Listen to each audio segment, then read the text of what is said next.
Disseminated intravascular का मतलब क्या है? डिसेमिनेटेड इंट्रावास्कुलर का मतलब है, डिसेमिनेटेड का मतलब क्या है कि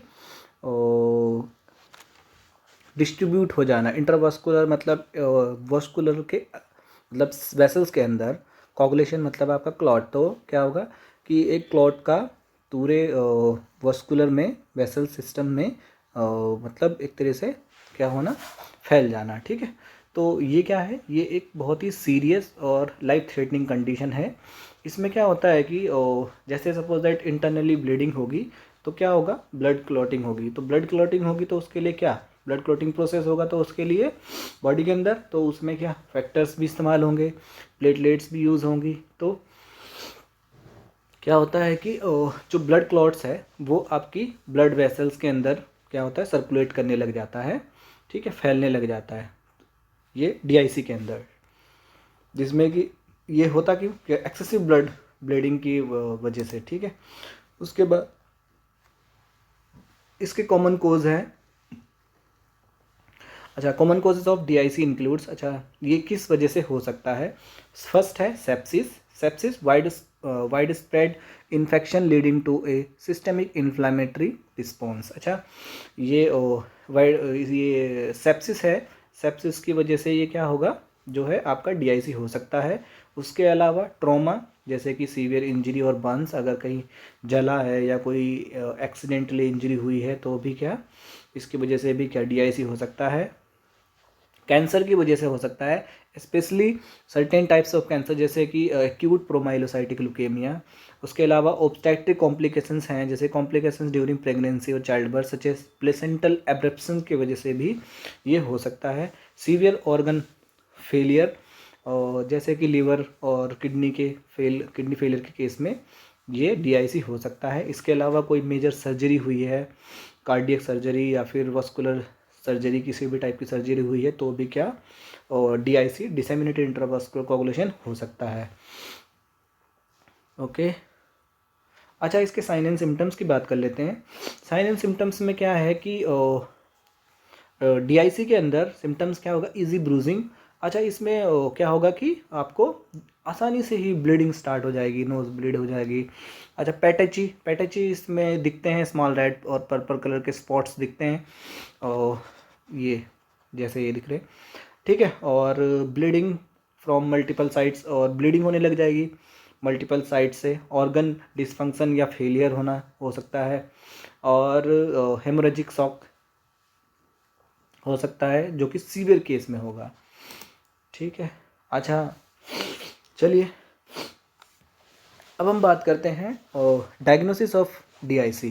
तो डीआईसी का डायग्नोसिस कैसे होता है, कैसे पता चलता है? ठीक है, तो लेबोरेटरी डायग्नोसिस में हम बात करते हैं। सबसे पहले हम क्या करते हैं, प्लेटलेट कराएंगे, या बेसिकली हम क्या करते हैं कि सीबीसी कराते हैं किसी पेशेंट का। तो सीबीसी हमने कराया तो उसके सीबीसी के टेस्ट में हमने देखा कि प्लेटलेट काउंट जो है वो कि क्या हो रहा है, लो हो रहा है। ठीक है, तो प्लेटलेट काउंट जब लो हो रहा है, डिक्रीज हो रहा है ना, डिक्रीज हो रहा है, तो ये क्या होगा, डीआईसी में डिक्रीज होता है।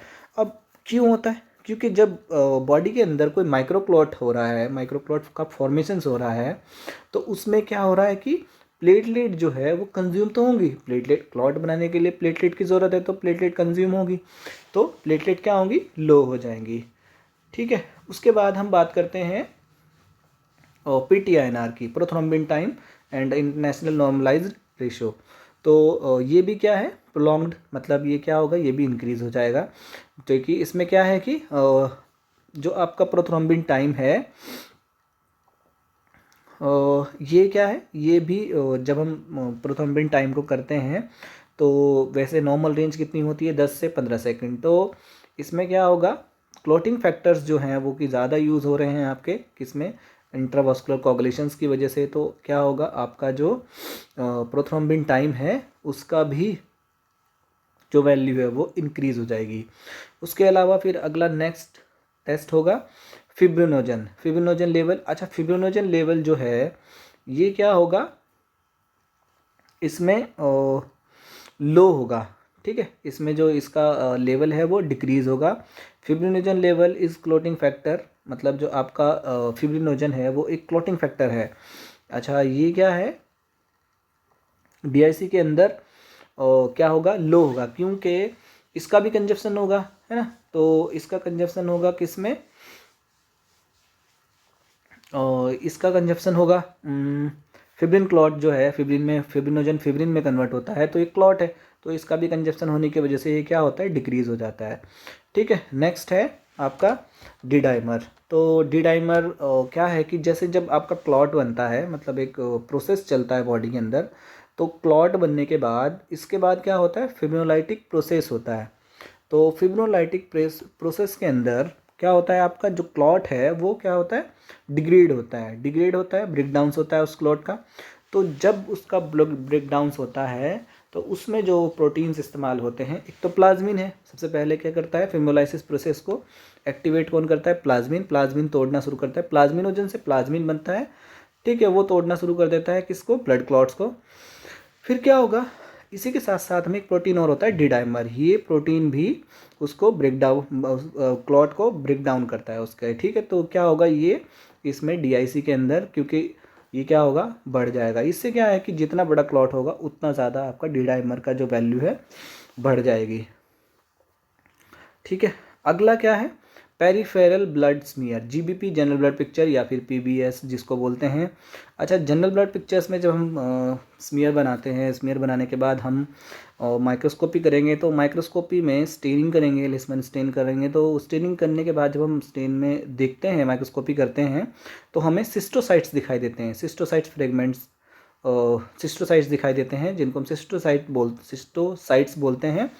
फ्रेगमेंटेड रेड सेल होती है। अच्छा, इसमें आपकी जो है जो सिस्टोसाइट्स है वो जो है इसमें बहुत सारी इसकी मॉर्फोलॉजीज़ हैं सिस्टोसाइट्स की, जो कि माइक्रोस्कोपी करते हैं हम तब दिखाई देते हैं। ठीक है, अगला टेस्ट है फिब्रिन डिग्रेडेशन प्रोडक्ट, एफडीपी। ये एफडीपी क्या है, एफडीपी हम बात कर रहे हैं, बेसिकली फाइब्रोलाइटिक प्रोसेस होता है। तो फाइब्रोलाइटिक प्रोसेस में एफडीपी जो है, ये जो आपका फिब्रिन को डिग्रेड करने वाले प्रोडक्ट्स, मतलब जो आपका फिब्रिन मतलब एक क्लॉट है, उसको क्या कर रहे हैं, डिग्रेड, मतलब उसको तोड़ने का काम करते हैं जो ऐसे प्रोटीन्स का। वो तो ये टेस्ट जो है एफडीपी बेसिकली उनके लिए होता है, जैसे कि हमने बताया कि प्लाज्मिन होता है, डिडाइमर होता है।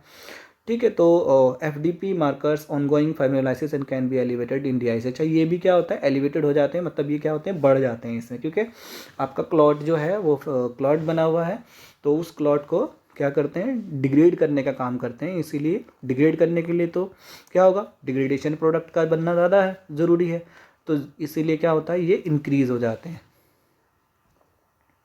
अच्छा, सिस्टोसाइट्स की हम बात कर रहे थे। सिस्टोसाइट्स की मॉर्फोलॉजी का जो है वो काफ़ी मतलब अलग अलग टाइप से होती हैं। जैसे ट्रायंगुलर सेल्स, हम माइक्रोस्कोपी जब हम जीबीपी करेंगे डीआईसी पेशेंट्स का, तो उसमें क्या होगा, ट्रायंगुलर सेल जो है वो दिखाई देगा। अच्छा, दूसरा क्या है, हॉर्न सेल दिखाई देंगी। इसमें ये जो सेल है, ये उसका जो सींग होता है एनिमल के, उसकी तरह बिल्कुल ऐसे दिखाई देता है। ठीक है, और उसके बाद आता है आपका हेलमेट सेल, जैसे हेलमेट की तरह इसमें सेल दिखाई देती है, और माइक्रोस्पेरोसाइट्स दिखाई देते हैं। ठीक है, ये होता है डीआईसी के अंदर जो जीबीपी होती है। ठीक है, उसके बाद हम बात कर लेते हैं, ये एक पूरा बेसिकली डीआईसी जो है, डिसेमिनेटेड इंट्रावास्कुलर का पूरा एक पोस्टर बना हुआ है। उस पोस्टर के अंदर आपकी फाइंडिंग्स लिखी हैं, पैथोफिजियोलॉजी लिखी है, और क्या क्या लेबोरेटरी टेस्ट हैं, और ट्रीटमेंट लिखा है। तो पूरा एक चीज़ इसके अंदर अच्छे से इस पोस्टर के अंदर एक्सप्लेन की गई है। जैसे हम बात कर लेते हैं लेबोरेटरी डायग्नोसिस, जैसे प्लेटलेट काउंट क्या होता है, इसमें डिक्रीज़ हो जाता है ना, प्लेटलेट काउंट हम इसमें क्या होता है, डिक्रीज हो जाता है। फिब्रिनोजन डिक्रीज़ होगा, और आपका पीटीआईएनआर इंक्रीज़ होगा, PTT APTT activated parcel thromboplastin time increase होगा, और डी डाइमर क्या होगा, डी डाइमर भी बढ़ेगा, एफडीपी बढ़ेंगे, है ना।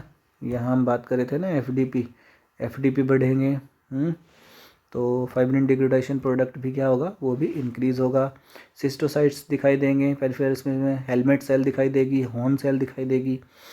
ठीक, और इसके अलावा इसकी सिम्टम्स हैं, क्लिनिकल फाइंडिंग्स हैं। ट्रीटमेंट है, पैथोफिजियोलॉजी है।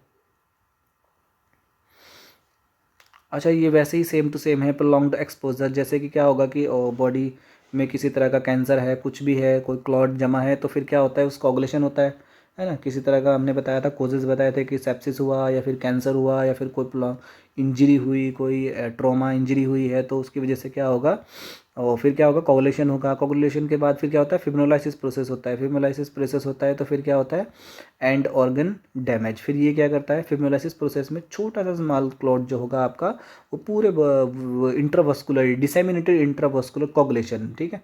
तो डिसेमिनेटेड मतलब आपका फैल जाता है पूरे बॉडी में, इंट्रावस्कुलरली वेसल्स के अंदर होता है। कोगुलेशन मतलब आपका क्लॉट फैल जाता है, ठीक है। तो ज़्यादा बड़ा क्लॉट क्या होगा, फिर आपकी बॉडी में फैल जाएगा, जिसकी वजह से क्या होगा, ऑर्गन फेलियर्स के या ऑर्गन डैमेज के चांस होते हैं।